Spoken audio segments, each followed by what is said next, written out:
y con oración. Entonces nos vamos a disponer para este tiempo. Hoy Dios, tú nos instas hoy a estar juntos como hermanos en los asuntos tuyos. Dice tu palabra que busquemos primero tu reino, que es de justicia, y todo se nos dará por añadidura.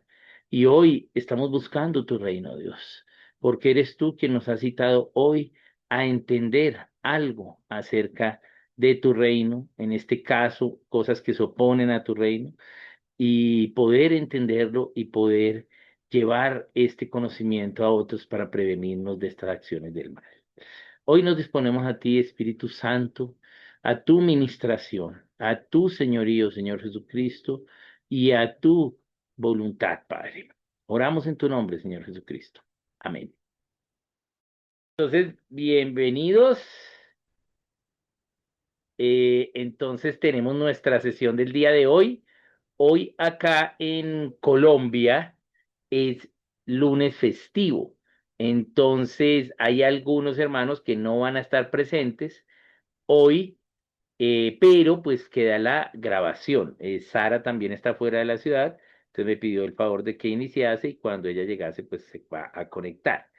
Pero pues qué bueno vernos hoy. Esta reunión Sara la hizo los lunes, obviamente sabiendo que en Colombia las fiestas religiosas se pasan para el lunes, y entonces queda pues un fin de semana largo que se aprovecha mucho para ir a la provincia, para salir de pequeñas vacaciones, de turismo.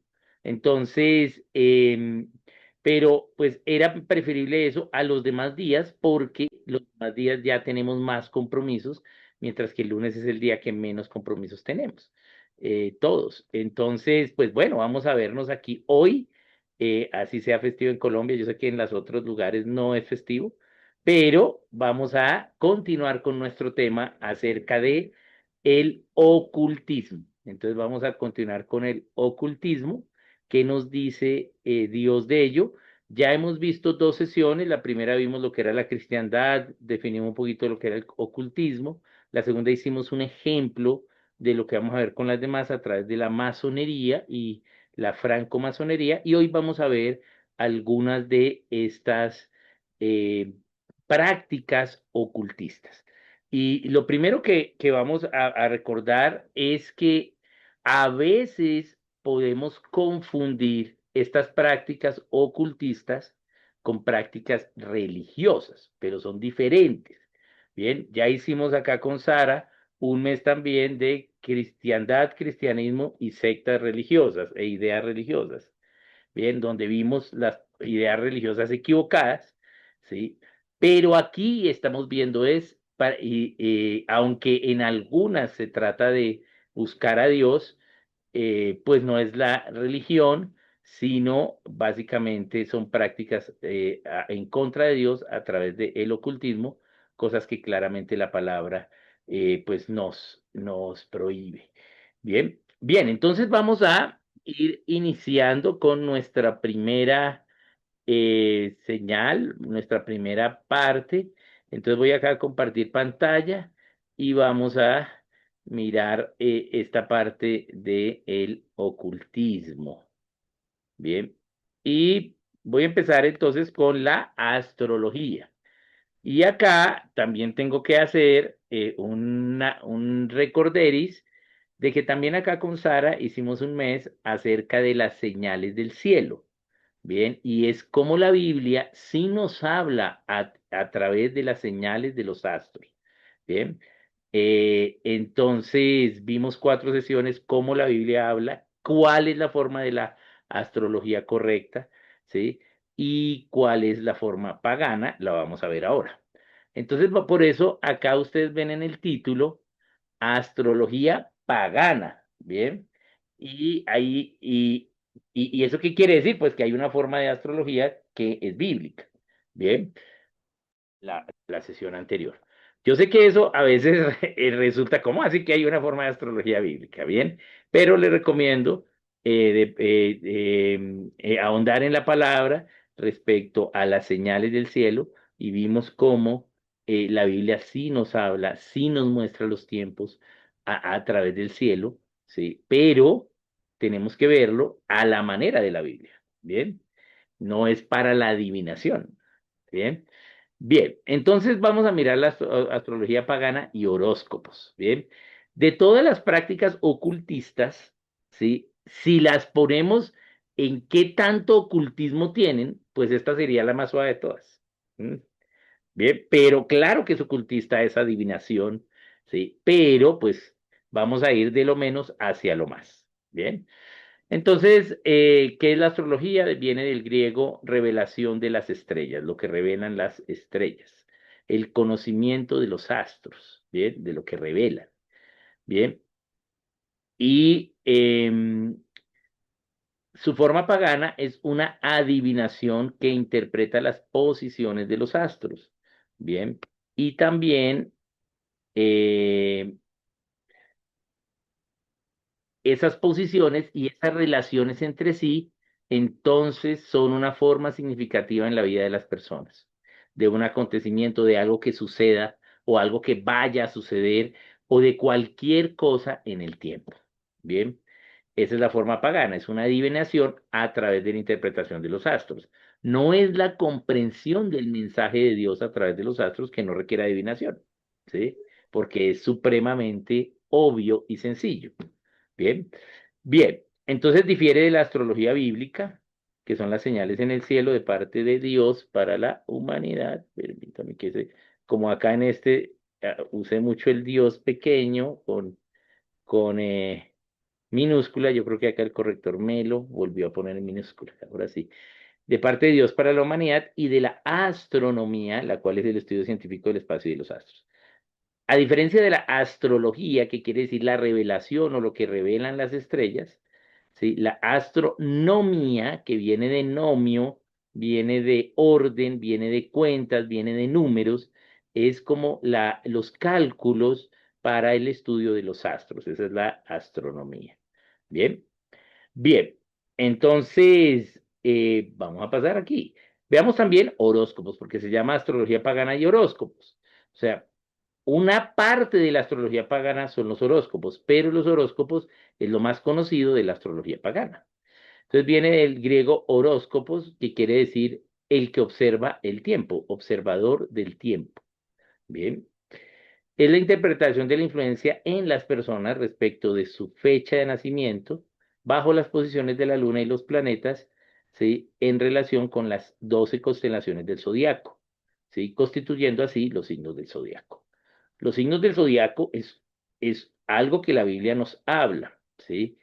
Y que es que en un año, en el plazo de un año, hay 12 constelaciones que pasan por el cenit de la Tierra. El cenit es la parte central y más alta del cielo. Entonces, hay unas fechas en las cuales están pasando esas constelaciones por allí y por eso son 12 meses del año que sirven para los tiempos, como nos dice la palabra, que eso sirve para calcular los tiempos, eh, y, y son pues estas constelaciones de los signos del zodiaco. Bien, pero acá entonces es cómo eso, ¿sí? Va a influenciar a las personas. Y entonces de acuerdo a donde estés o a cuando hayan nacido, vas a tener un comportamiento, cosa que es totalmente insensata. Los astrólogos profesionales descartan los horóscopos y estos son astrólogos paganos profesionales. Bien, voy a ponerle allí, digamos, vamos a poner la palabra paganos. No, pero no la pongamos en mayúscula, vamos a ponerla aquí en rojito también. Eso. Entonces, los astrólogos paganos descartan los horóscopos y solo se centra en los movimientos de la luna y los planetas en las constelaciones. ¿Por qué? Porque la idea de los horóscopos, ¿sí? Se ha hecho tan popular, ¿sí? Y que, pues, se ha convertido en algo de un conocimiento somero, ¿sí? Y no realmente en lo que ellos creen que es su conocimiento. Bien. Bien, entonces vamos a mirar un poquito acerca de esta idea de la astrología pagana. Entonces, ¿qué es el zodiaco? Eso viene del griego zoión, que significa animal. Bien, básicamente esas constelaciones se les daba forma de animal. No todas tienen forma de animal, ¿sí? Pero sí tienen unas formas de animales que entonces nos dan unos significados, ¿sí? Eh, Cuando vimos las señales del cielo, vemos, entonces podemos saber los tiempos de por qué el Señor, entonces cuando nace, Virgo estaba en el cenit, y eso quiere decir que nació una virgen, y también cuando muere y resucita, están en Leo, que es el león de Judá, ¿bien? Y así, entonces hay algunas cosas que sí podemos entender en la Biblia, pero sí, ya en la astrología pagana se ha usado estas constelaciones para llevar estas posiciones de estos astros a una interpretación personal y no a una revelación de los tiempos para la humanidad. Bien, entonces, el zodiaco es una forma imaginaria porque las constelaciones son formas imaginarias para agrupar las estrellas, ¿sí? Y, y entonces, cada una de las astrologías, dependiendo de la posición donde se encuentre el astrólogo, pues va a haber algunas diferencias en esas constelaciones. Entonces, por lo tanto, lo que van a interpretar va a ser diferente. Y de ahí vienen básicamente tres grandes partes de la astrología, que es la de Medio Oriente, que es la que se ha transmitido hacia Occidente, la védica o de los Vedas en la India, y la China, que cada una tiene sus propios signos del zodiaco. Por eso sé que hemos escuchado, por ejemplo, que en China es el año del ratón o el año del dragón. Sí, todo eso tiene que ver con esta cuestión de astrología pagana. Bien. Bien, entonces veamos ahora un poco acerca de la práctica. ¿Cómo se practica la astrología? Se clasifica básicamente en tres grandes áreas. La primera, la astrología pagana natal. ¿Sí? Tiene que ver con el nacimiento, las fechas de nacimiento de las personas o de acontecimientos, las fechas en que sucedieron los acontecimientos o las fechas en que iniciaron tales negocios. Tiene que ver con la fecha. Entonces, en esa fecha, ¿cómo estaban las posiciones planetarias? ¿Sí? Y entonces puede haber una interpretación a ello a través de una carta astral. Y de acuerdo a esos cambios que se dan durante el tiempo y en el tiempo que la persona está consultando esta astrología, entonces pueden ver alguna interpretación pagana que hacen estos astrólogos, ¿sí? Y esto incluye el pasado, cosas que pasaron. Entonces, no, ¿cuándo pasó eso? En tal fecha. O cosas que están pasando, cómo estás hoy, cómo están los astros hoy, o cosas en el futuro, ¿sí? ¿Cómo van a estar los astros en esa época? Entonces, eso es una astrología natal que tiene que ver con las fechas, ¿bien? Y básicamente a partir de esa interpretación se hacen unas cartas que se denominan cartas astrales, ¿sí? Y se leen para evaluar pues factores de la vida de las personas, ya sean familiares, en sus relaciones sociales, profesionales, espirituales, en la vida de una persona. Bien, entonces esa es la natal. Básicamente, ¿qué es lo que hacen? Sintetizan las posiciones y los movimientos de la Luna y de los astros, principalmente de los planetas, y comparan con las diferentes fechas. Bien. Entonces, aquellas relaciones de posiciones y movimientos indican las tendencias para el futuro de la vida de la persona. Bien. Cuando se están consultando respecto a relaciones, entonces se hacen dos estudios, el de la persona que está consultando y la persona a la cual se está relacionando, la persona que consulta. Entonces se hacen dos cartas astrales y luego se unen a ver cómo se superponen unas a otras o cómo se interpreta si conviene o no conviene esta relación, ¿bien? O se quiere tener una relación con una persona, entonces la gente hace estas prácticas paganas. Bien, aquí tenemos entonces la segunda clasificación, que es la astrología pagana mundana. Bien, eh, difiere de la natal, ¿sí? Porque la natal tiene eh, fechas, se basa en fechas y en momentos cómo estaban los astros. Mientras que la mundana, ¿sí? Se ubica en el presente. ¿Cómo están los astros hoy para responder algo para el presente y de pronto hacia el futuro, respecto a algún acontecimiento, un lugar, ¿sí? Una entidad, ¿sí? Y qué va a pasar con ellos en el futuro. Bien. Y entonces es mucho más amplia, no tiene ese cortapisa de las fechas, sino cómo están los astros hoy y cómo va a suceder algo en el futuro de acuerdo a los astros. ¿Sí? Y este acontecimiento puede ser cualquier suceso, fecha, ¿sí? Por ejemplo, un terremoto, ¿sí? ¿Cuándo será un terremoto? ¿Sí? Si alguien vivirá o morirá, una victoria en una elección política, o quién va a ganar en un juego deportivo, una declaración de guerra, cosas que, ¿sí? Son preguntas que se hacen respecto al presente y al futuro. Bien, esto es otra forma de astrología, un poco, digamos, menos estructurada, más liberal. Y una tercera que es la astrología pagana horaria. ¿Qué quiere decir la horaria? Básicamente que eh, es responder con las posiciones de los astros una pregunta de respuesta desconocida para alguien que está consultando. ¿Sí? Le hace cualquier pregunta al astrólogo. Tiene que ver con la mundana, ¿sí? Pero también no solo porque en la mundana hay el cortapisa de que tiene que ser un hecho, que tiene que tener fecha de inicio, ¿sí? Pero aquí puede ser cualquier cosa, ¿sí?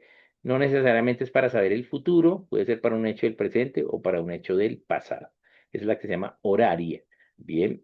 Y para obtener la respuesta, entonces el astrólogo pagano, pues, mira los astros y da una respuesta haciendo diferentes cartas astrales y allí, así, entonces le da la respuesta a la persona. Bien, esta es la forma práctica de hacer esto. Bien, bien. Entonces, vamos a mirar por qué la astrología pagana y los horóscopos son atractivos. ¿Por qué? em, Están en la mayoría de periódicos y revistas, ¿sí? ¿Qué es lo que hace que sea atractivo para la gente esta forma de ocultismo? Bien, y me refiero a atractivo para la mayor cantidad de gente, ¿sí? Porque la gente lo ve como, bueno, algo, bien. Obviamente, en mi generación era mucho más importante los horóscopos que en la generación actual, ¿sí? Bien, esto ha perdido un poco de influencia, ¿sí? En la generalidad de la gente, bien, pero ha crecido, ¿sí? En lo específico. Entonces, antes el horóscopo era como que estaba en todo, ahora ya la gente no mira tanto ello, pero sí han profundizado en la parte astral, en la parte de constelaciones familiares, todas estas ideas. Esto básicamente es astrología de relaciones. Bien, bien. Entonces, en su libro Verdad y Transformación, es un libro que hace la editorial Hukum, el filósofo pensador cristiano y apologista Vishal Mangalwadi, quien es considerado por la revista Christianity Today como el pensador cristiano vivo más importante del mundo, da respuesta, ¿sí? A por qué es atractiva la astrología pagana. ¿Sí? Y básicamente él presenta cuatro eh, puntos. Este libro es un libro que recomiendo muchísimo, no porque sea de la editorial Hukum, sino porque es de Vishal Mangalwadi, una persona muy importante en el pensamiento en el mundo. Y porque es un libro que llega a la conclusión de que la única verdad que puede dar libertad y transformar es la cristiandad. Pero ¿cómo llega a la conclusión? No llega desde una cosmovisión cristiana, desde una cultura cristiana como la mayoría de los autores cristianos, siendo él un indio en la India bajo el hinduismo, ¿sí? Como a través del pensamiento entiende que es la cristiandad la única que puede dar libertad a las naciones, ¿no? Se convierte al evangelio, ¿sí? Sirve a en Ministerios de Misericordia en India, llevando el pensamiento cristiano. Es premiado con el premio más importante de pensamiento en el mundo por sus acciones y bueno, se convierte pues en una persona que pues es profesor de Oxford, de Cambridge, bien, y también en Estados Unidos, ¿no? Vive en Cambridge, Inglaterra. Entonces, aquí él nos pone estas cuatro puntos básicos de por qué la astrología pagana es atractiva. Básicamente nos resuelve los problemas, ¿sí? ¿Por qué? Porque lo primero que hace es que no es específica esta astrología, ¿sí? Es vana, ¿bien? Es voluble, pero, ¿sí? Puedes cargar el problema tuyo a los astros o a esta idea de la astrología. Y eso hace que quite la sensación de culpa y responsabilidad a las personas y les dé esperanza. Ofrece una guía cuando la persona también se siente desesperada, cosa que no necesariamente ofrece una idea religiosa, porque una idea religiosa pues tiene unos estándares, tiene unos mandatos, tiene una doctrina. Bien, esto es así, ¿sí? Entonces a veces, si tú no estás en contra de ello o estás pasando por una situación que en contra de esa doctrina religiosa, de esa idea religiosa, pues entonces no te da libertad. Bien, aunque tú estés pecando, estés equivocado, pero la religión tiene unos estándares ya doctrinales, mientras que la astrología no, se puede acomodar a cualquier cosa. Entonces, pues ofrece una idea positiva, una idea de esperanza, y por eso es atractiva y por eso es la forma de ocultismo más popularizada en el mundo. Bien, bien. Entonces, eh, veamos entonces sus prácticas ocultistas. Primero, entender que la astrología pagana no solo está prohibida en la Biblia, sino que es demoníaca. Bien, está abriendo puertas, ¿sí? A el relacionamiento con los espíritus inmundos. Entonces, la astrología pues es adivinación, ¿sí? Pero también veamos que es demoníaca. Con su práctica se abren puertas a la comunicación con seres espirituales demoníacos. ¿Por qué? Porque la capacidad de interpretación adivinativa que tiene el astrólogo, ¿sí? Empieza a depender de huestes espirituales. Bien. Entonces, estas cartas astrales se utilizan como un punto de interacción de los mediums, para adentrar en otras prácticas ocultistas aún peores, afirmando que sin el contacto con seres espirituales, o sea, espiritismo, no existiría las revelaciones personales astrológicas. Entonces se usa como puerta de entrada a otras ideas ocultistas. Bien, por eso la astrología mantiene su nivel popular, porque la astrología a lo largo del tiempo no se ha vuelto tan académica o porque no se ha vuelto tan satanista, ¿sí? Porque es la forma de entrada a otros pensamientos ocultistas. Bien, entonces hay que tener cuidado con ello. Bien, bien, veamos qué dice la Biblia. No comeréis cosa alguna con sangre, no seréis agoreros ni adivinos. Bien, es una forma de adivinación, están adivinando el futuro. Entonces está en contra de la palabra. También nos dice que acá en Isaías 47, nos dice que estos que se estaban portando mal allá en Israel, en Jerusalén, ¿sí? Comparezcan ahora y defiendan los contempladores de los cielos, los que observan las estrellas, los que cuentan los meses para pronosticar lo que vendrá sobre ti. Bien, entonces acá vemos claramente que esa actividad está en contra de los principios de Dios, ¿sí? Entonces acá dice Dios, el fuego los quemará, Él hará justicia con ellos. Bien. Entonces, esos son los astrólogos, ¿bien? Entonces, está en contra de la Biblia. Aquí vemos también en Jeremías 8, también vemos eh, otro ejemplo de por qué la astrología va en contra de la Biblia. Dice que esparcirán los huesos de los moradores de Jerusalén fuera de los sepulcros, y los esparcirán al sol y a la luna, y a todo el ejército del cielo, a quienes amaron y a quienes sirvieron, en pos de quienes anduvieron, a quienes preguntaron y ante quienes se postraron. Bien, entonces acá tenemos una mezcla de idolatría animista y también de astrología, porque dice que les preguntaron. Bien, entonces vemos acá, ¿sí? Que toda esta idea de preguntarle a los astros sobre los tiempos, pues es una idea incorrecta. También aquí en Jeremías 10 dice, no aprendáis el camino de las naciones ni de las señales del cielo, tengáis temor. Entonces aquí me gusta mucho este versículo porque dice, no tengas temor de las señales del cielo, porque ya como vimos cuando vimos señales del cielo, son mensajes de Dios para la humanidad ya hechos que nos están mostrando los tiempos. Entonces no debemos tener temor de las señales del cielo, nosotros, aunque las naciones las teman. ¿Sí? ¿Eso qué quiere decir? Que aunque los paganos, aunque las naciones, se refiere allí, ¿sí? Antiguo Testamento, no están todas las naciones, ¿sí? Han recibido la bendición, hasta ahora solo Israel. Entonces los paganos le temen a eso, hacen astrología, tú no le temas a las señales de los cielos, ¿sí? No hagas astrología. Bien.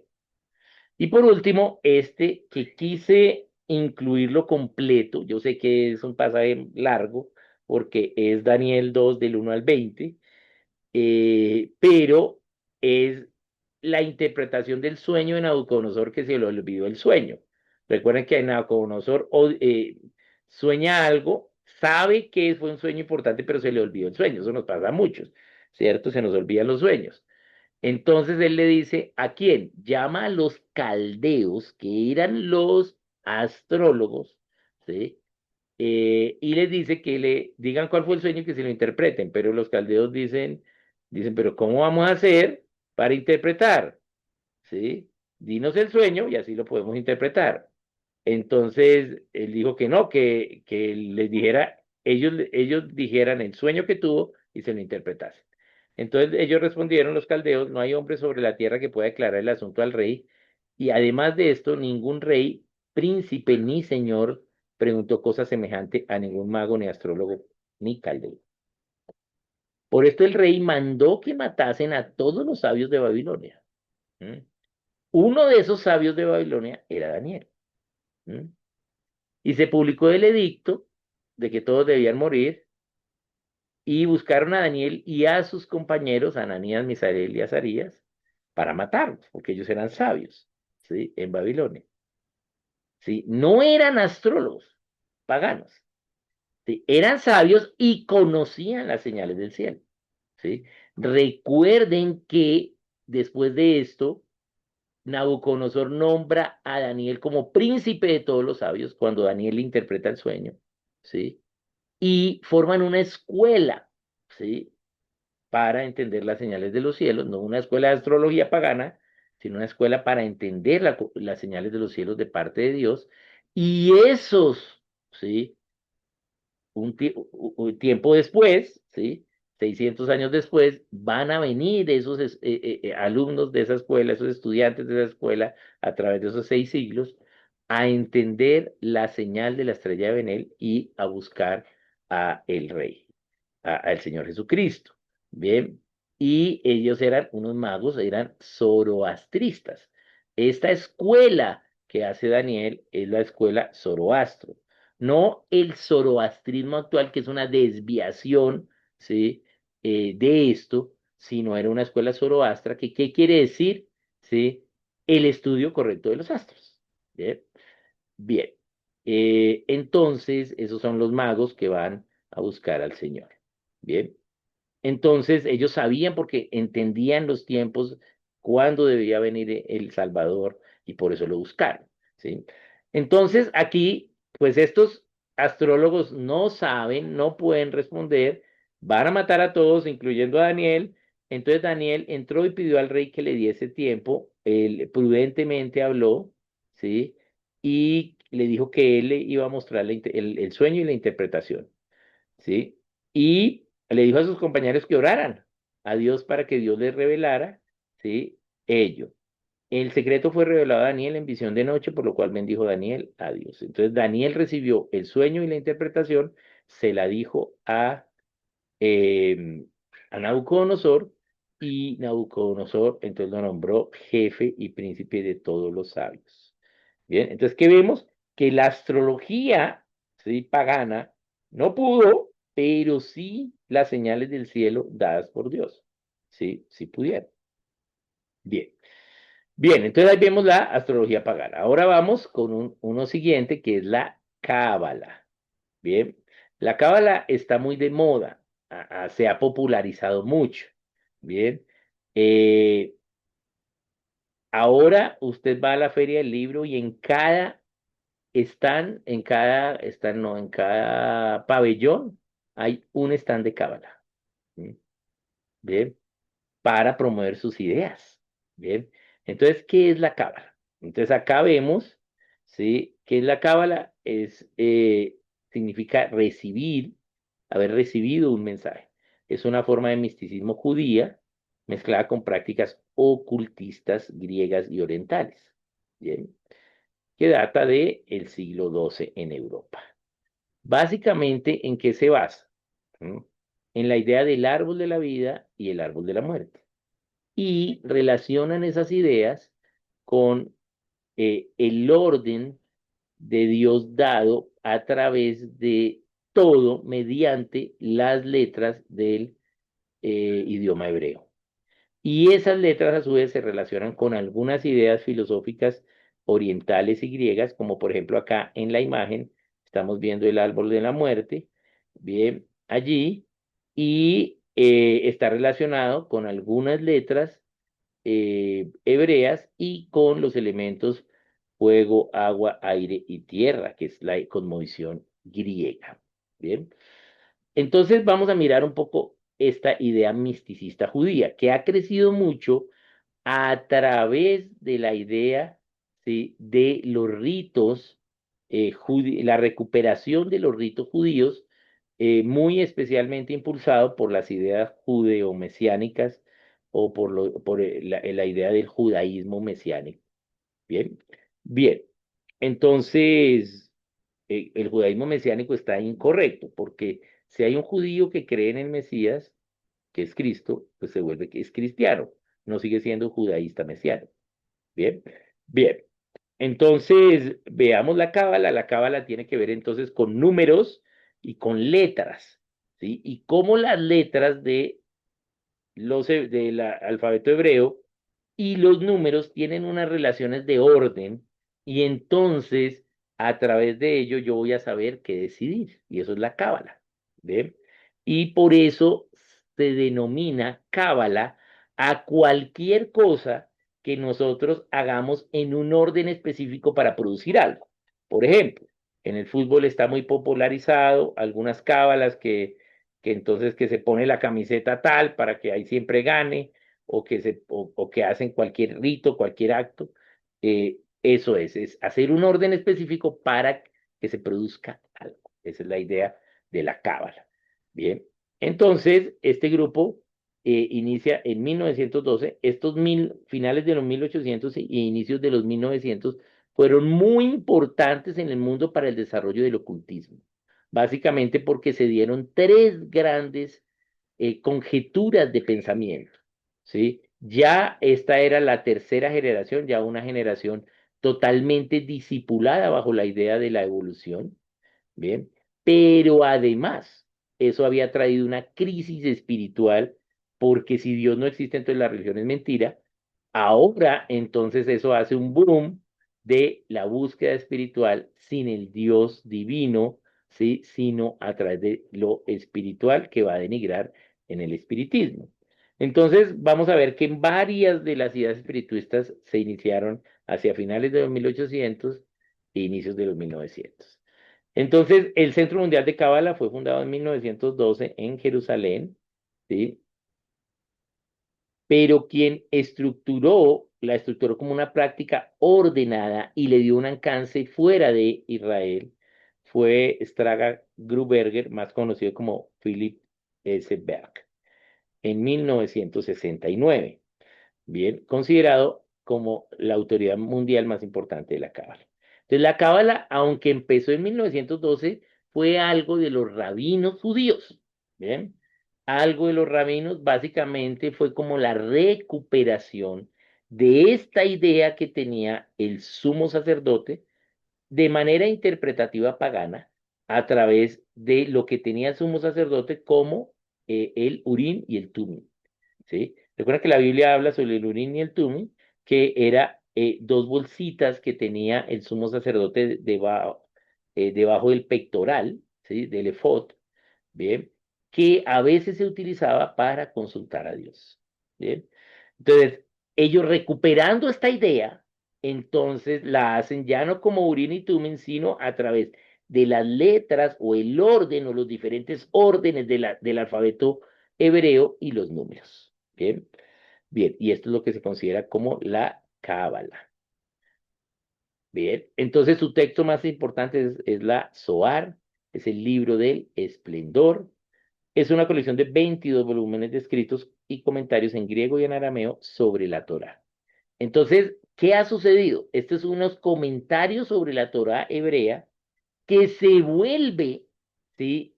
El libro de consulta de los rabinos. En lugar de consultar la Torá, los escritos, ¿sí? Los poemas y los libros históricos, o sea, la Torá y el Talmud, ¿sí? Entonces los rabinos, cada cual empieza a consultar el Zohar y empieza a hacer una teología propia. Por eso hoy los judíos no siguen a Dios, sino siguen las ideas cabalísticas de los rabinos, por eso ellos siguen a determinados rabinos. ¿Bien? Por eso nunca leen la Torá, solo la leen en la reunión de la sinagoga, así como los romanos leen en la misa, la iglesia de Roma en la misa, el salmo responsorial o lo que dice el misal de que hay que leer del Evangelio o de alguna de las cartas. Bien, pero no es que tengan acceso ni lean, ¿sí? Ellos no leen la Torá ni el Talmud. Si leyesen la Torá y el Talmud, sabrían que Cristo es el Mesías. Bien, bien, entonces, esta idea, ¿sí? Este Zohar, fueron unos volúmenes que aparecieron en España en el siglo XII. Eran seguidos por los brujos judíos allí, ¿sí? Y fue cuando, ¿sí? Iba a empezar la unificación de las provincias ibéricas para formar España. Entonces, debido a esa unificación de los íberos o ibéricos, bien, y, o sea, los del sur y los del norte para formar lo que hoy es España, allí habían judíos. Y lo que hizo que esta unificación empezase a dar fue un trabajo precisamente de los brujos judíos allí para presentar esta idea para que así se acabase la persecución a ellos. Y estos brujos fueron los que primero empezaron a pensar, ¿sí? En la idea de estos judíos sefardíes devolverse o decir que eran cristianos para no solo que ya se haya acabado la persecución, sino que también tuviesen poder. ¿Bien? Y ahí viene lo que llamamos ay, se me olvidó el nombre, los cochinos, ¿sí? O cerdos, ¿sí? Pero cochino era la palabra que se usaban, y era aquel que era judío y decía que era cristiano. ¿Mm? Estos judíos sefardíes, ¿sí? Que eran judíos que estaban allí, pero decían, mientras que hubo otros judíos que también estaban allí, que sí se convirtieron en cristianos. Bien, entonces esta idea empezó a darse por estos brujos con estos escritos que tenían, ¿sí? Que eran básicamente comentarios esotéricos y ocultistas de la Torá. Bien, influenciados por algunos otros libros, como ya la parte de interpretación espiritista del libro por ejemplo, el libro de Enoch, que es un libro espiritual, pero no espiritista. Bien.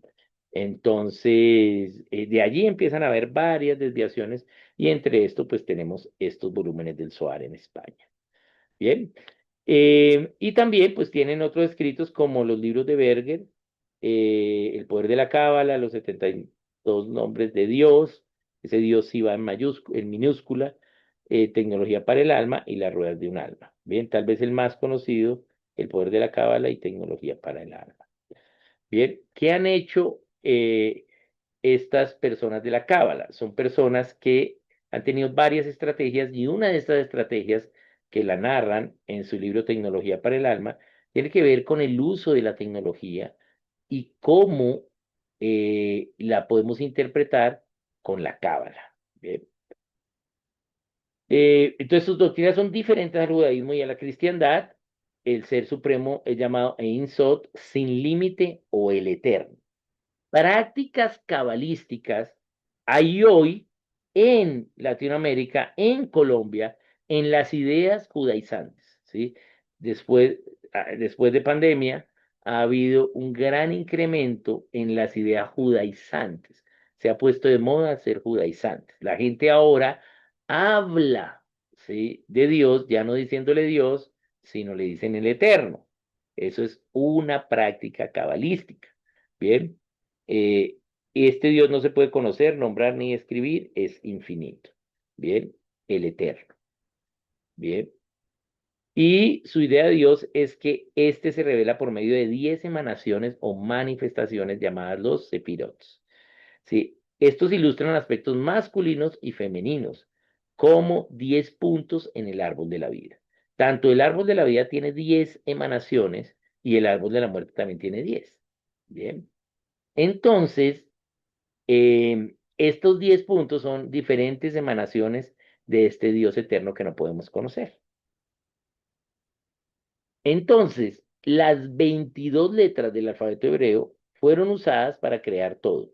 Todo lo que existe, podemos saber el orden a través de las diferentes combinaciones de las letras del alfabeto hebreo en un orden específico de letras y números, además con números. Entonces el universo funciona con leyes espirituales que podemos conocer el orden de esas leyes, ¿sí? Espiritualmente a través del orden de las letras, diferentes letras del idioma hebreo. Bien.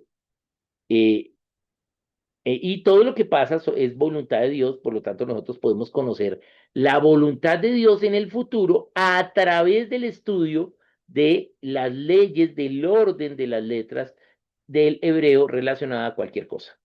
Bien, entonces podemos saber el futuro, por eso es una forma de adivinación, ¿sí? Y eso se puede conocer desde antes mediante el estudio de la cábala. Quien sigue la cábala repara el universo, corrige el universo e incluso corrige a Dios, ¿sí? Del daño que le hacen los que no conocen la cábala.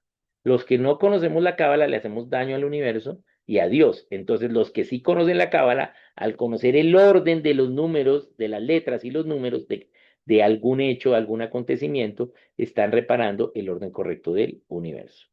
Bien, y entonces la única forma es vivir una vida en dependencia de la cábala, buscando para cada decisión tuya el orden de esas letras. Bien, y así saber cómo decidir correctamente. ¿Sí? Bien, a veces esas letras se escriben en dados. ¿Sí?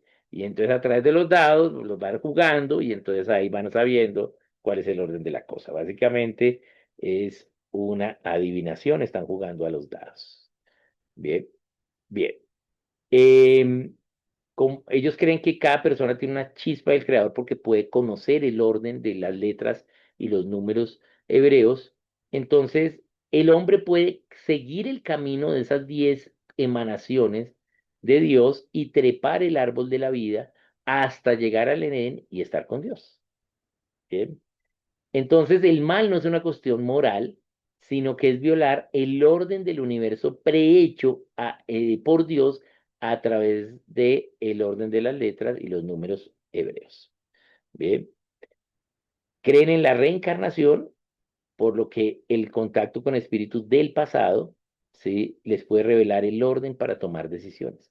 Entonces, aquí no le revela, no se comunica con ellos diciendo, haga esto, no, sino que le revela el orden, ¿sí? Entonces, las letras o los números para algo. Y entonces esos órdenes, ahora tú lo sabes y ya guardas ese orden y ese orden te va a servir para otras cosas y otras cosas, básicamente, eso es ¿sí? Una bola de nieve de diferentes combinaciones de letras y números en hebreo que ¿sí? Se le asignan a alguna decisión o a algún hecho que haya sucedido. Bien, veamos el ocultismo que tienen. El Zohar es un código indescifrable que posee un gran poder místico. ¿Por qué? Porque son códigos, ¿sí? Comentando la Torá, ¿sí? Pero en lugar de estudiarlo, dicen, no, es indescifrable. La única forma de descifrarlo es pronunciar. Y aquí viene algo muy importante y tiene que ver con el hablar. Pronunciar en el alfabeto hebreo es ya de por sí una conexión espiritual con Dios. Por eso ellos se refieren a las palabras en su idioma, cambiándolas para la palabra hebrea. Esto es una costumbre cabalística que ahora también está muy de moda en la iglesia evangélica. Entonces ya no te saludan hola, sino shalom, ¿sí? O usan los nombres de Dios en hebreo y no los nombres de Dios en español, ¿bien? Y entonces veo yo varios memes que dice la palabra en español y ponen la palabra en hebreo y la definen. ¿Qué es en hebreo eso? ¿Sí? Pero nosotros no somos hebreos y nuestro idioma no es hebreo. Esto es una idea cabalística de que si yo pronuncio en hebreo, ¿sí? Entonces ya tengo una conexión espiritual con Dios, ¿sí? Y entonces eso pues me hace conocer más el orden de las cosas, ¿bien? Y así entonces me podré contactar más fácilmente con espíritus que me revelen ese orden. Ellos dicen que con solo ojear el Zohar es suficiente para recibir la energía espiritual, aunque no se pueda comprender lo que dice. Bien, bien. Entonces, por eso, pues no debemos andar hablando así en hebreo. Yo he visto varias congregaciones que tienen palabras allí en hebreo, bueno, varias cosas así judaizantes. No, esos son ideas de la Cábala. Bien, bien. Otra cosa que pasa es que ellos usan talismanes, ¿bien?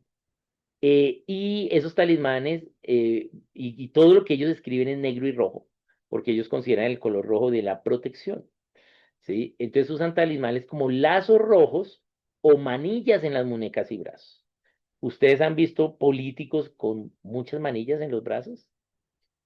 Eso quiere decir que son cabalistas, ¿sí? Bien, recuerden a Samuel Moreno, Gustavo Petro, ¿sí? Sergio Fajardo, ¿sí? Todos ellos están en la cábala, ¿sí? Esos que tienen manillas, manillas, manillas, están en cábala, ¿bien? ¿Por qué? Porque eso es una práctica cabalística, ¿bien? Usar diferentes colores, ¿sí? Como lazos o manillas en las muñecas de los brazos. Estas talismanes los venden en los centros de cábala a precios altísimos. Por ejemplo, las de color rojo son para la protección de espíritus malignos, cuando estén practicando la cábala. Entonces, cuando van a practicar la cábala, entonces se ponen los lazos rojos. Bien, bien. Eh, También creen que a través de la mirada de los ojos de las personas que no practican la cábala son influenciados espiritualmente de forma negativa. Entonces tienen que protegerse. Por eso ustedes los ve con manillas todo el tiempo, para protegerse de los que no practican la cábala. Esa es la idea. ¿M? Esas manillas no las ocultan, son visibles. ¿Sí? Bien, recuerden, por ejemplo, a Juan Manuel Santos. ¿Sí? También tenía sí, ello. Bien, entonces se usan también otras herramientas a las cuales se le atribuyen poderes espirituales, como el agua de cábala, diferentes bebidas, ¿sí? En algunas veces café de cábala, venden todo eso a precios altos, piedras mágicas, velas aromáticas, ungüentos, eh, y los venden pues los centros de cábala. Bien. ¿Qué controversias ha habido? Han causado controversias por la comercialización a precios onerosos de libros, cursos, mercadería y sus métodos de recolección de dinero. Se han dado a conocer a través de una estrategia principal desarrollada en los Estados Unidos a través de Hollywood, al alcanzar a personajes famosos y ellos pues muestran sus manillas y entonces la gente pues los sigue, como Madonna, Demi Moore, Barack Obama, Britney Spears son famosísimos cabalistas. Bien.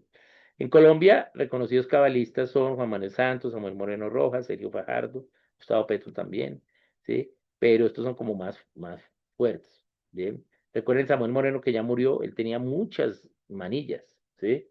Era muy cabalista, ¿bien? Bien. Entonces esa es la cábala.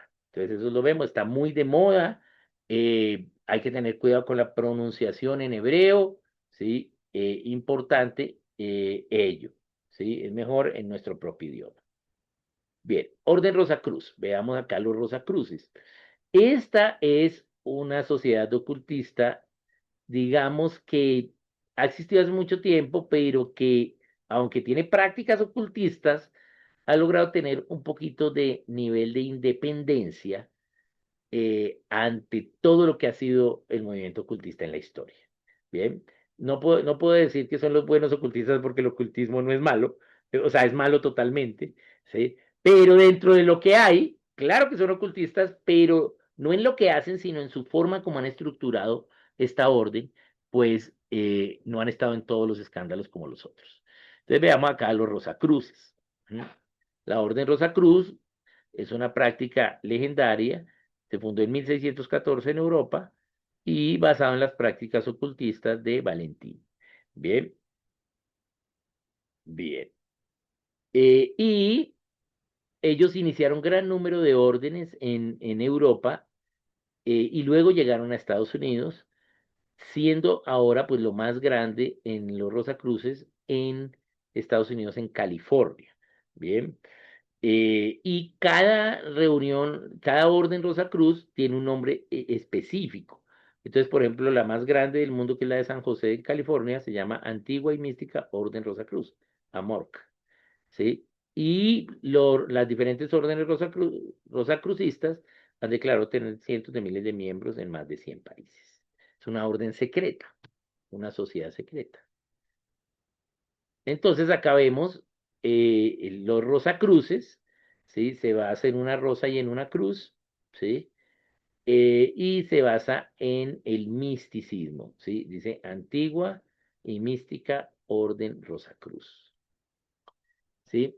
¿Qué escritos tienen? El primero es Dominio de la Vida, es el libro de iniciación. Ellos tienen eh, prácticas de iniciación. Como es una sociedad secreta, todos tienen que pasar por diferentes procesos. El primero es iniciación y es leerse este libro, Dominio de la Vida, ¿sí? Y algunos escritos de Lewis, el fundador, como La vida mística de Jesús, las doctrinas secretas de Jesús y las doctrinas del alma. Bien, al ser Rosacruces, creen en la idea de Cristo, pero no en la idea de la cristiandad. Bien, o sea, creen en Cristo como persona, pero no como expiador, su obra expiadora de los pecados, como Dios. Bien, bien. Entonces, también tienen el Rosicrucian Diges, que se publica trimestralmente, y el foro, ese es para dar a conocer lo que es la sociedad a personas, para invitar a nuevas personas, y el foro Rosa Cruz, que es solo para ya los miembros. Bien, ellos entonces, los miembros que han acabado la primera parte, entonces empiezan ya un proceso, o sea, ya fueron iniciados, entonces empiezan a enseñárseles prácticas ocultistas, ¿sí? A través de reuniones presenciales y a distancias o a través de monografías para que las practiquen donde se encuentran. Ahí podemos ver una foto, ¿sí? De 4 iniciados, ¿sí? Que ya ahora van a empezar, ya ellos ya tienen ese mandil triangular que usan en sus reuniones para las prácticas ocultistas. Ellos afirman que la Biblia no es verdadera y rechazan toda idea de la cristiandad, ya que están equivocados al condenar las prácticas ocultistas. O sea, que la Biblia está equivocada al condenar estas prácticas ocultistas. ¿Sí? Y lo que promocionan es el dominio del yo. Y ¿sí? Solo sirve a través de las prácticas y ritos especiales que ellos tienen. ¿Sí? Y Cristo es un ejemplo del dominio del yo. ¿Sí? Las claves para la transformación espiritual están embosadas en sus prácticas ocultistas egipcias, judías, hinduistas y budistas. ¿Bien? Diferentes prácticas, ¿sí? De estas creencias, entonces las han tomado para sus ritos.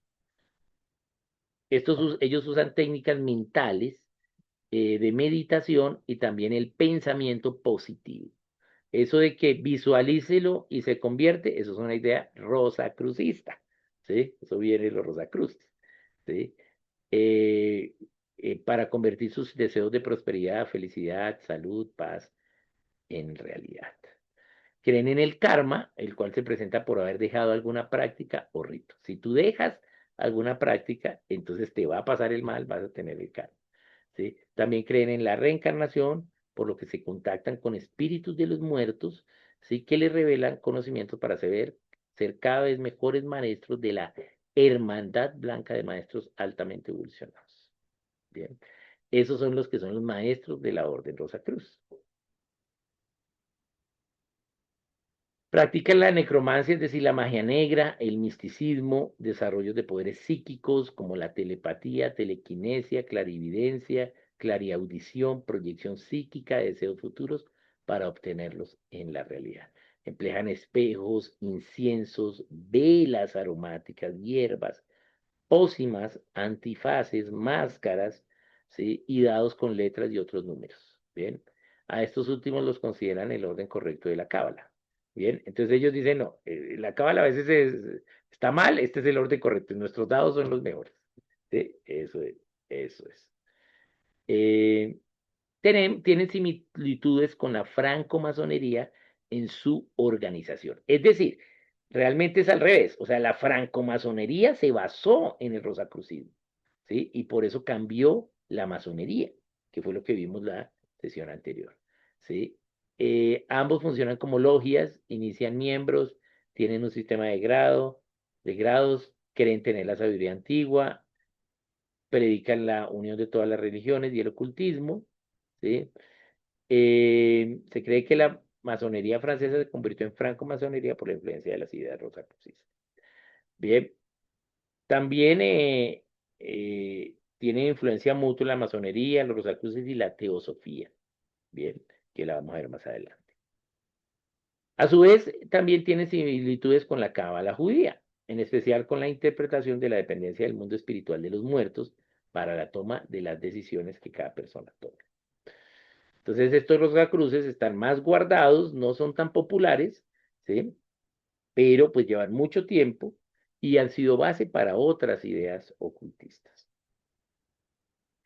Aquí se requiere que los miembros aporten una cuota siendo parte de la sociedad secreta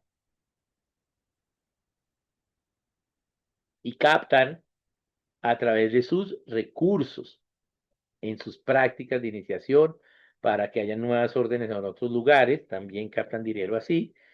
Y una de sus principales entradas de dinero es el Museo Egipcio y Planetario Rosacrucista en California, en San José, California.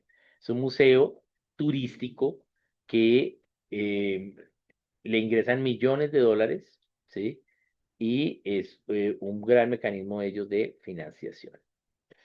Bien, entonces, como hablamos también de la teosofía, entonces vamos a mirar qué es la teosofía.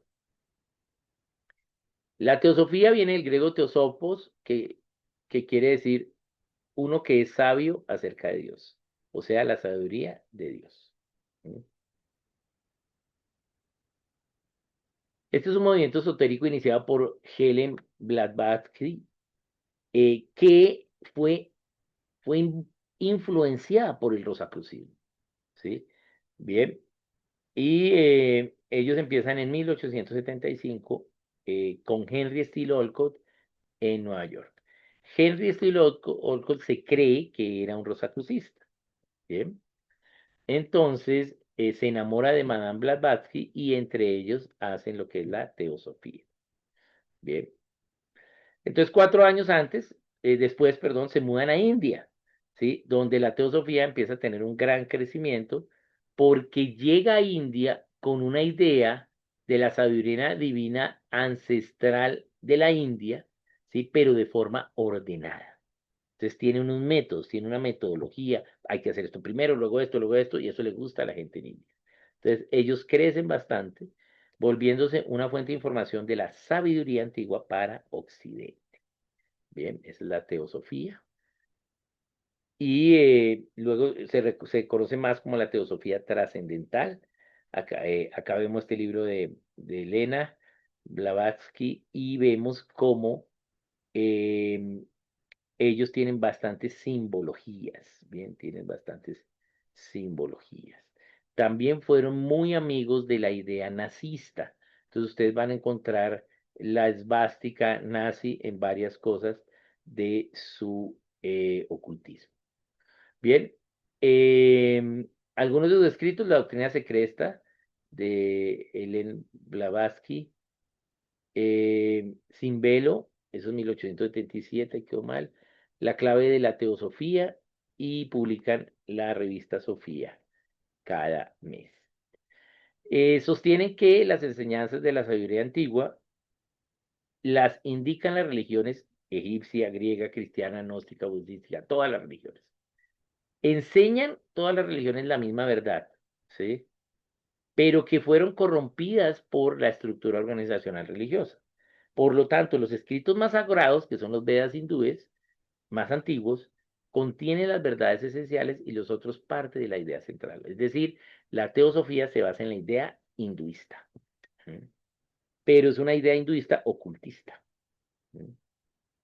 Entonces, enfatizan en el monismo. El monismo quiere decir que solo es espiritual la cosa.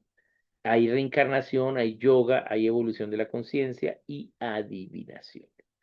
Creen que el progreso evolutivo de la Tierra, invisible para el ser humano, ha sido dirigido durante miles de años por una jerarquía de 7 niveles de maestros o seres superiores. Claramente, la teosofía fue influenciada por la teoría de la evolución. ¿Sí? Y eso es lo que se cree que fue el hecho de que iniciase al rosacrucismo oponerse a esta idea evolutiva. Bien. Entonces, por eso inicia la teosofía. Algunos eran, entonces estos 7 maestros, ¿sí? Superiores, algunos eran humanos que murieron y ahora son maestros ascendidos, que son los miembros de la Gran Hermandad Blanca. Como ven, tienen el mismo nombre de los rosacrucistas. Otros están vivos, ¿sí? Y otros no se han corporizado como seres humanos. Bien, esa es la idea de esos 7 niveles de maestros. Estos maestros revelan a las almas selectas, o sea, los más teosóficos, ¿sí? En lugares muy remotos, entonces los teosofistas hacen excursiones a lugares remotos para ya tener revelaciones de estos maestros. China, la Gran Llanura China, en el Tíbet, aquí en Colombia, en el desierto de la Tatacoa, ¿bien? Mediante la comunicación con espíritus, mediante mediums, propiciándoles guía a ellos. ¿Mm? Bien. Jesucristo es la quinta encarnación, ¿sí? Es considerado como el maestro mundial. Eh, Mahoma es la sexta encarnación, ¿sí? Y ellos están esperando la séptima y última encarnación. Bien. De Cristo, pues rechazan su expiación, ¿sí? Sino que el hombre consigue la salvación por varias vidas de reencarnación hasta alcanzar la casta superior, o sea, la idea hinduista, ¿sí? Cada ser humano es un Cristo en potencia. Bien, esa es la idea teosófica. La meditación y el yoga es parte fundamental, bien, y le da accesos a los místicos registros Aishik, que son registros de estos maestros que tienen la sabiduría antigua. Entonces, fragmentos y partes de estos registros, estos maestros a través del espiritismo les revela. También entonces desarrollan su viaje astral, viaje en el tiempo, y otras capacidades paranormales, ¿sí? También son amigos de la astrología pagana, ¿sí? Que las consideran ciencias correctas. Bien, cada grupo que hay de teosofía es liderado por un círculo interior, conocido como la sección esotérica, ¿sí? Y en ellos se realizan prácticas secretas de ocultismo y meditación para que los demás miembros entren en sintonía con los maestros. Bien. Una estrategia de alcance de la teosofía fue que sus seguidores se introdujeron prácticas ocultistas mediante la literatura infantil. Esa fue su estrategia. Empezar a hacer la literatura infantil con prácticas teosóficas. Y tenemos ejemplo de miembros de esta práctica ocultista, como Frank Baum, teosófico, el que escribió El Mago de Oz, o Frances Hodgson Burnett, el del Jardín Secreto, clásicos, ¿sí? Que introducen ideas espiritistas. Esta idea teosófica en los 1800 fue un boom, empezó a crecer y empezó a hacer que la literatura infantil y juvenil se llenase de estas ideas espiritistas, ¿sí? Donde todo era fantasía, promocionando así el ocultismo, logrando abundancia de materiales ya para el siglo XX, inclusive materiales escritos por cristianos, que también cayeron en esta idea teosófica. No se volvieron teosofistas, sino cayeron en esta idea de usar la fantasía, ¿sí? Escritos como El Señor de los Anillos o las Crónicas de Narnia. Y aún perduran en nuestros días mucha literatura, sobre todo infantil y juvenil, ¿sí? Con estas ideas ocultistas. Para la muestra Harry Potter, Crepúsculo, todo ello, esto viene de la idea teosófica. Bien, viene esta idea. No estoy diciendo que estos autores sean teosofistas, pero sí ese movimiento que hicieron los teosofistas volvió cotidiano las ideas ocultistas que eran secretas o, como su nombre lo indica, ocultas a la sociedad. ¿Sí? Lo volvió pan de cada día. Bien. Incursionaron también en la pedagogía con las escuelas arcanas, ¿sí? En la filosofía con la antroposofía, bien, y en la religión con la Iglesia Universal. En Bogotá, la sede de la Teosofía queda allí en la calle 54 con carrera sexta, Chapinero Alto. Bien, bien. Eh, Veamos entonces la antroposofía. Esta es una parte de la teosofía. Pero ¿qué sucedió? Ellos empezaron a hacer la antroposofía. ¿Por qué? Porque ellos fueron influenciados por Darwin, por la evolución. Dijeron, ya no hay Dios, el hombre es el centro. Entonces esa es la antroposofía. El hombre es el que adquiere sabiduría, no necesita a Dios. Lo que necesita son los espíritus, ¿sí? Dar el orden correcto, ¿sí? Entonces, veamos la antroposofía, ¿bien? Que es otra práctica ocultista, porque resulta que la antroposofía a la larga se independiza o se evade de la teosofía, ¿cierto?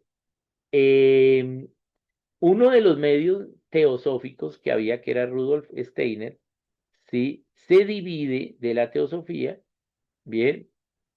Y se va a Suiza, donde empieza a centralizar su mensaje solo en la parte del hombre, no en la parte hinduista. O sea, la antroposofía le quitó un poquito la idea de Dios hinduista, no de las prácticas hinduistas, pero sí de la idea del Dios hinduista, porque ya no había Dios. Bien. Entonces, Steiner escribe mucho, ¿sí? Aquí están sus escritos y varios libros, entre ellos Filosofía de la Libertad, Cristianismo como hecho místico, Los misterios de la antigüedad y la ciencia oculta. Son libros clásicos y claves para la antroposofía. Bien, bien. Steiner declaró haber recibido información desde la esfera espiritual para toda la humanidad, ¿sí? Cosa que no fue tan aceptada por los líderes de la teosofía y por eso él se retira. Entonces, la antroposofía es una revelación personal de parte del mundo espiritual, ¿sí? Pagano. ¿Mm? Entonces, bajo las órdenes que Steiner recibió, no las órdenes, sino como el orden que Steiner recibió, que es lo que está en sus libros, ¿sí? Y esto va describiendo la historia evolutiva de la humanidad. La antroposofía, al ser influenciada por la evolución, se separa de la teología centrándose en el hombre, ¿bien? Y deja las preguntas de lo divino. Steiner llamó a su práctica cristianismo verdadero. Eso fue cuando él se independiza, lo llama cristianismo verdadero. Y después le llamó ocultismo cristiano. ¿Sí? Bien, esta antroposofía no considera la Biblia como una revelación divina, sino como un ejemplo, ¿sí?, del potencial humano en Cristo. ¿Sí? Dice que hubo dos Jesuses espirituales que se unieron, ¿sí?, durante 3 años y medio en la esencia y Cristo, ¿sí? Que es, ¿sí? Y por eso Cristo pudo controlar el poder humano, ¿sí? Em, no espía al hombre, sino que en la crucifixión de Jesús, su sangre, al caer sobre la tierra física, dio al hombre el poder místico para la evolución cósmica y comprender cómo el hombre había sido, ha evolucionado a través de unos órdenes espiritistas. ¿Sí? Y así romper los lazos del naturalismo, o sea, de ser como un animal. ¿Sí? Permitiendo que Cristo se encarne en masa, en las grandes masas humanas. Bien, esta es la idea. Entonces, vemos que este Steiner también tiene una influencia un poco socialista, ¿sí? A través de Marx, ¿sí? Esta idea socialista comunista también está en la antroposofía. Bien, ahí, acá, su dogma central es que el ser humano se puede contactar directamente con la esfera espiritual a través de mediums, o sea, es una idea espiritista, ¿sí? Y estos mediums despiertan en las personas la capacidad, ¿sí?, para conocer el orden a través de ejercicios de concentración y meditación, ¿sí? Con estos ejercicios la gente adquiere clarividencia, adivinación, pueden ser mediums, proyecciones astrales y astrología pagana. Bien, entonces acá tenemos algunos ejemplos. Aquí tenemos entonces la educación del niño, es la antroposofía. Ellos llegan a la educación a través del sistema educativo con las escuelas Waldorf. ¿Sí? Es una escuela que hay acá en Colombia, la escuela Waldorf, que tiene que ver con la idea de la naturaleza, ¿sí? Y la idea centrada en el conocimiento del hombre y no en Dios. Bien. También ellos se involucraron en productos para el cuidado de la salud que los promueven también, ¿sí? Los producen y los promueven. Y la agricultura orgánica con prácticas mágicas y espiritistas. Ellos fueron los primeros que empezaron a considerar la naturaleza como una eh, entidad viviente espiritual, ¿sí? No me refiero al animismo de la madre tierra, sino a que la naturaleza es como un ente espiritual al cual le demos culto. Y por eso ellos tienen una idea de la agricultura orgánica a través de magia y espiritismos, también de abrazar los árboles, todas estas ideas, eso es la antroposofía, ¿sí? Es llorar con los árboles, escuchar los árboles, todas estas cosas. Esa es una idea agrícola, ¿bien? Que tienen ellos, ¿bien? Muy bien, entonces acá tenemos pues estas prácticas, diferentes prácticas em, espiritistas, ¿bien? Ahí vimos algunas, yo sé que hay algunas que habíamos escuchado, pero de pronto otras no. ¿Cierto? Entonces, vimos estas, vamos a ver otras. Estas, digamos, las que vimos hoy, pues a medida que vamos viendo, cada una es peor, ¿no? Pero la próxima semana vamos a ver las peores, ¿sí? Vamos a ver ya satanismo, vudú, ya cosas más graves, ¿bien? Pues todo esto es grave, ¿no? Pero sí, digamos, estas, como vemos, hubo una gran influencia, todas tienen una gran influencia en la idea de la evolución, ¿sí? Y la idea del centralismo en el hombre, ¿sí? Eso, sobre todo en la antroposofía se ve eso, pero sí vemos en la teosofía y en la antroposofía la idea de la evolución, ¿bien?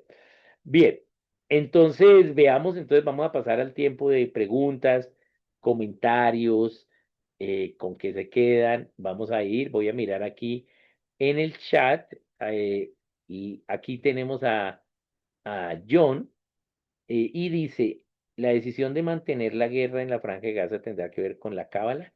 Wow, es una pregunta interesante. Y ahí yo puedo responder de dos formas, ¿sí? Veamos la primera. Para responder la primera, tenemos que entender la idea religiosa judía actual, que no es la idea religiosa judía de la Biblia. ¿M? En la Biblia, quien tiene el poder religioso, ¿sí? Es el Sanedrín o digamos, ¿sí? Es donde estaba el sumo sacerdote, ¿sí? Y los sacerdotes, ¿bien? Y es el concilio de los sacerdotes, ¿bien? Pero debido a a las ideas cabalísticas, ¿sí? Eh, entonces el poder es transformado de los rabinos, perdón, de los levitas, ¿sí? Sacerdotes, a los rabinos, maestros. ¿Sí? Y hoy los que controlan la religión son los rabinos, no los sumos sacerdotes, sino los rabinos. Entonces la gente sigue a rabinos, ¿bien? Es decir, es como la idea de la iglesia romana, ¿sí? Que es eh, que la gente sigue a sus denominaciones. Los franciscanos siguen lo que dijo Francisco, San Francisco, los jesuitas lo que dijo San Javier, ¿sí? Y así, cada uno de ellos, ¿sí? Esa es la idea rabínica, siguen su rabino, lo que dijo su rabino. Pero su rabino escribió, ¿sí? Y la mayoría de los rabinos se basan en la idea cabalística, ¿bien? Entonces, su idea religiosa es muy influenciada por la cabra, ¿bien? Judía. No en sí por una práctica del ocultismo de la cábala, sino por una idea de pensamiento como la cábala, porque sus rabinos se basan en la cábala, ¿bien? En las interpretaciones cabalísticas, ¿bien? Entonces, ese es el pensamiento del judaísmo hoy. ¿Sí?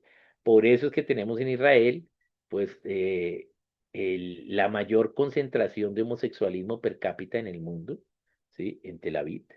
Bien, y también una vivencia no religiosa de la mayoría de gente, aunque son judíos religiosos culturales, pero no tienen una vivencia religiosa. Los únicos que tienen una vivencia religiosa son los judíos ortodoxos, ¿bien? Que es un 3% de la población judía. Bien, entonces básicamente son como católicos no practicantes, para que entendamos, ¿sí? Esos son, así, católicos no practicantes, bebo, me emborracho, ¿sí? Y cuando hay que llevar a los hijos a la primera comunión, bueno, hay que ir, y ya. Pero nunca va a misa ni nada. Esos son los judíos hoy. Bien, bien, entonces entendiendo eso, ¿sí? Entonces podemos responder esta idea allí respecto a la cábala, y es que el conflicto o la guerra, digamos, no es un conflicto, es una guerra, con Gaza, con los habitantes de la franja de Gaza, que son los filisteos, ¿sí? Que son los amalecitas, pues está en la Biblia que nunca va a cesar. Bien. Entonces no nos debemos sorprender que haya guerra. ¿Sí? Lo que nos debemos sorprender es que no haya, porque la Biblia dice que nunca va a parar. ¿Sí? Bien, la guerra de Israel con Amalek nunca se detendrá, dice la palabra en Éxodo, ¿cierto? Entonces, nos sorprende es que no haya. Bien, ahora, ¿cuál es la idea entonces del judío promedio no practicante? ¿Sí? Bien, ni siquiera es una idea de pensamiento, ¿sí? Sino es una idea de que ellos son judíos. Es una idea autosionista, que es muy diferente el sionismo al judaísmo y al israelismo. Bien, y como soy judío, entonces pues yo, sí, soy lo mejor que hay en el mundo y soy superior a las demás naciones, cosa que es incorrecta. Bien, pero esa es la idea que ellos tienen, ¿m?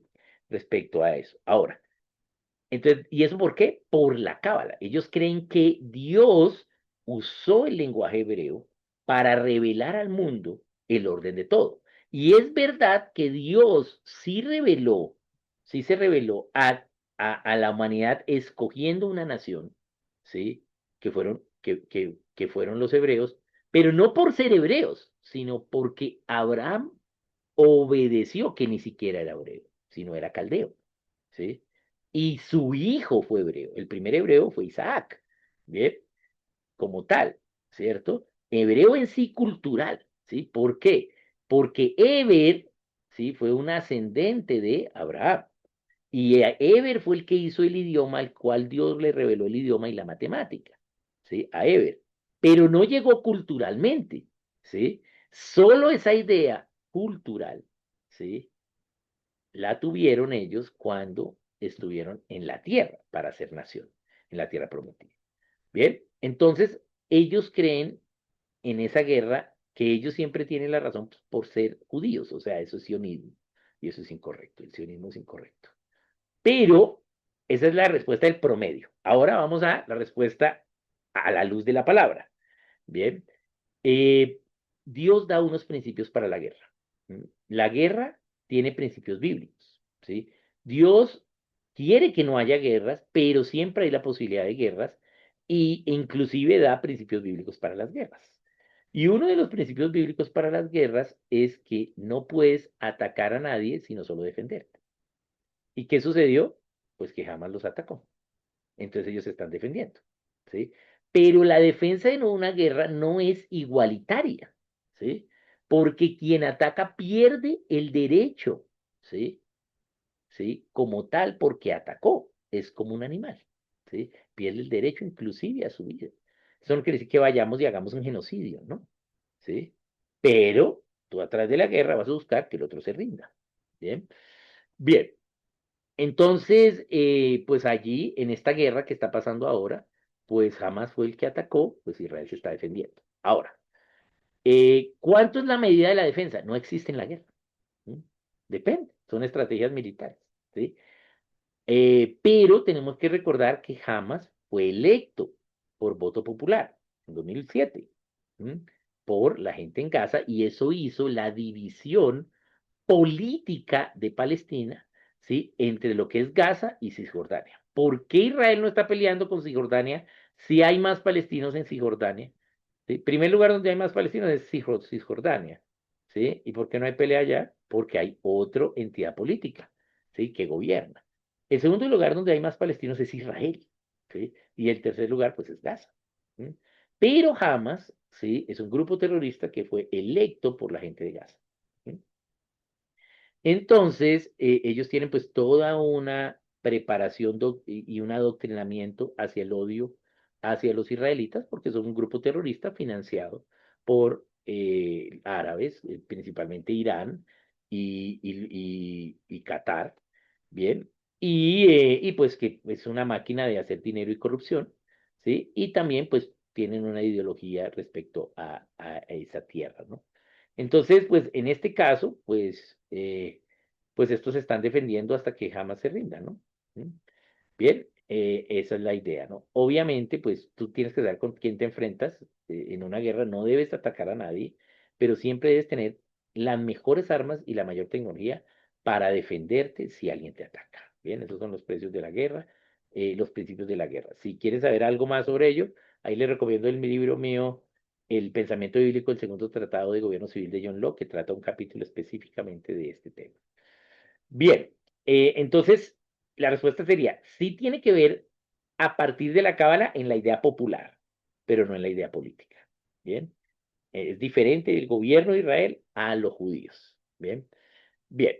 Entonces veamos aquí la siguiente. ¿El Ku Klux Klan tenía que ver con el rosacrucismo?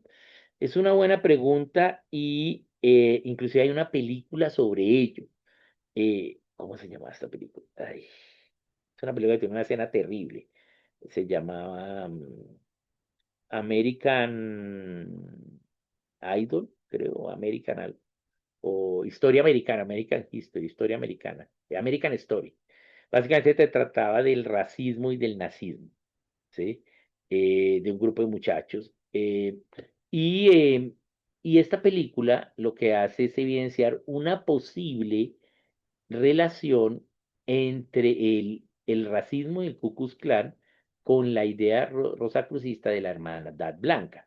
Note que la idea rosacrucista de la Hermandad Blanca era la misma idea teosofista de la Hermandad Blanca. ¿Por qué blanca?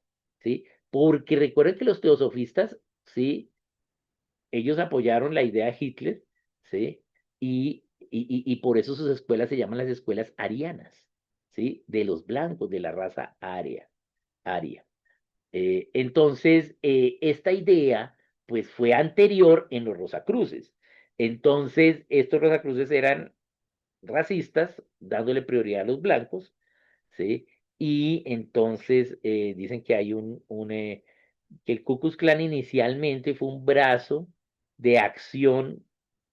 Como el rosacrucismo es una sociedad secreta, nadie puede saber que eres rosacrucista, ¿sí? Entonces ellos no se pueden exponer, pero necesitaban hacer acciones, entonces que el Ku Klux Klan fue como su brazo de acciones de los rosacrucistas, ¿no? Entonces, varias ideas sobre ello. Yo no he estudiado tan a fondo el tema, pero sí lo que se cree es que sí hubo un vínculo, ¿sí? En los inicios. Ya después el Ku Klux Klan, pues, se va por su lado y pues vemos pues todo lo que sucede allí a través de sus malas prácticas o pésimas prácticas hacia el racismo de los negros. Bien, pero yo creo que la respuesta, no tengo toda la evidencia, pero yo podría responder que sí hubo sí hubo una línea, no sé cuál es la línea, cómo fue, porque el problema con los Rosacruces es que son secretos, ¿sí? Entonces, pues no hay tanta evidencia, pero sí hay una idea de que sí hubo algo de el rosacrucismo como sociedad secreta con el Ku Klux Klan. También porque el Ku Klux Klan inicia como un movimiento de jóvenes, ¿no? Sí, de jóvenes, entonces, pues eso podría ser un vínculo directo, ¿bien? Bien, en la Cábala, ¿por qué asocia el número 10 con Dios? Sí, perfecto. En la Biblia el número de Dios es el 7, ¿sí? Pero recuerden que la Cábala, ¿sí? Se basa principalmente no en la numerología, aunque tiene números, se basa principalmente en el alfabeto. Y el alfabeto hebreo tiene 22 letras, ¿sí? Por lo tanto, la mitad es 11, ¿sí? La mitad del alfabeto es 11, ¿sí? Pero ellos creen que ese 11 es Dios y el ser humano. Entonces, 10 es el número de Dios y 11 es Dios con el ser humano, ¿sí? Por lo tanto, el número del ser humano es uno, ¿sí? Y por eso el ser humano es uno y está trepando el árbol de la vida para llegar al 10 que es Dios y formar el número 11, ¿sí? Bien, esa es la idea numerológica de la Cábala. Entonces ellos asocian el número 10 al de Dios, ¿sí? Esa es la idea que tienen. Entonces, 10 es el número de Dios. Otra de las cosas que se basan es en los sistemas, ¿sí? Precisamente el estudio del diseño de software se dio por primera vez en Israel por una idea cabalística, ¿sí? Acerca del uno y el 0, el 10, y eso pues tuvo un desarrollo tecnológico en Israel muy grande, pero empezó por una idea de la Cábala. Entonces, ellos dicen hoy, por ejemplo, nuestro sistema de conjunto es en base 10, ¿sí? Entonces nosotros trabajamos en base 10 todo. Entonces, pues eso esa es la forma correcta de hacerlo. Y obviamente sí, o sea, cuando Dios le revela a los griegos el cero a través de los estudios de los matemáticos hinduistas que ya tenían la concepción de la nada, los griegos no. Entonces, los griegos lo simbolizan como el cero y entonces ahora pasan de esa idea, ¿sí? De solo números hasta el 9 a llegar al 10 y de ahí para allá todo el cálculo. Porque si tenemos los números hasta el 10 puedo calcular de ahí para allá todo. Entonces, sí, ellos tienen la cábala tiene ese número 10 como Dios por esa situación. Y es llegar al número 10 eh, en ello. También, digamos, lo asocian mucho en la cábala, en la numerología, en el fútbol, ¿sí? Entonces los jugadores de fútbol siempre juegan con tal número, ¿sí? O algo así, esos son como ideas cabalísticas también de ellos. Pero sí, el 10 es el número que asocian con Dios. Bien, muy bien, entonces, muchas gracias. Aquí hablamos un poquito de estas ideas locas, ocultistas, pero están alrededor de nosotros. Qué bueno que no hayan crecido tanto. La que más me preocupa es la cábala, porque no es que haya crecido, o sea, sí ha crecido la cábala, ¿sí? En esta última generación ha crecido, pero no es que haya crecido gigantemente, ¿sí? Pero sí sus prácticas cabalistas sí se están pasando a la cultura. Y ellos creen que quien practica algo cabalístico, aunque no sepa que es cabalístico, empieza a tener una conexión con espiritual ocultista, ¿sí? Y eso es peligroso, ¿sí? Bien, entonces, pues debemos evitar todas estas ideas de palabras en hebreo, ¿sí? Y todas estas ideas de llamarle a Dios así como ellos lo llaman, el Eterno y todas estas cosas, ¿bien? Bien, realmente son ideas que vienen de la Cábala. Bien, entonces muy bien, muchas gracias. Nos vemos entonces el próximo lunes ya con los más terribles. Vamos a ver allí, eh, vamos a mirar allí qué vamos a ver. Vamos a ver allí, voy a poner acá los que vamos a ver. Aquí están, mire. Y ahora me pasé otra vez. Acá. Vamos a ver allí entonces la santería, el vudú, bueno, el espiritismo, la santería, el vudú, Ekankar y Wicca y satanismo. Bien, vamos a ver esos que ya son más fuertes, ¿sí? Entonces vamos a entrar en cosas un poquito más fuertes, unas prácticas espirituales más fuertes y las vamos a ir viendo. Bien. Aunque en las pasadas he nombrado que ese contacto con los espíritus es espiritismo, vamos a entender bien qué es el espiritismo, porque no solo es eso, sino tiene que ver, eso es lo primero, tengo esos contactos y luego, ¿qué prácticas hago? ¿Sí? Entonces vamos a ver esas que son más fuertes, vamos a ver el vudú, la Wicca, que tiene que ver con la brujería fuerte, y entonces, y el satanismo, que es pues el más terrible de todos, entonces lo vamos a ver la próxima semana. Entonces, un saludito a todos, muchas gracias, ahí va a estar en el grupo la grabación y nos vemos el próximo lunes. Pásenla bien. Gracias, Oscar. Chao.